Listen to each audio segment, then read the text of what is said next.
Hey guys, this is Benny Ricciardi with RotoCurve.com, and I'm here with our third tip for DraftKings NFL DFS.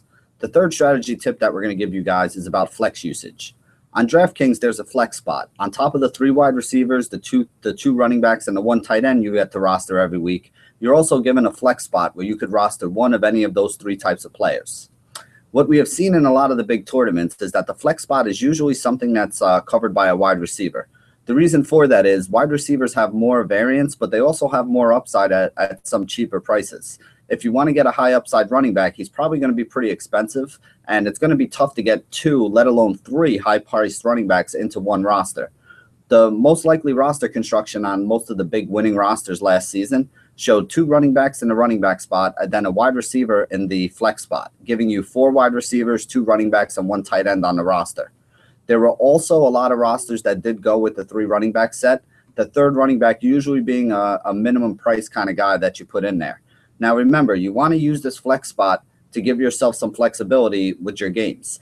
Whatever guys you have that are playing in the 1 o'clock game should be in the wide receiver, running back, or tight end spot. The flex spot should always be reserved for the guy on your team who's going to be the last guy to play.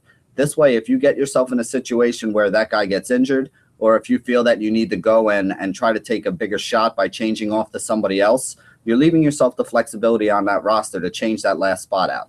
If you leave that guy in a wide receiver spot and let somebody who played earlier stay in the flex spot, then you're only limiting your options to wide receiver when you do have to switch out last minute.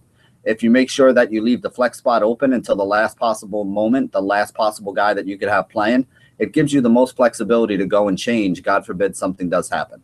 This has been our third tip for DraftKings NFL DFS over here at RotoCurve.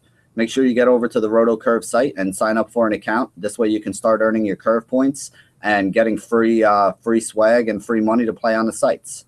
Thank you for taking a minute to come here and enjoy your time with us. And as always, stay classy DFS.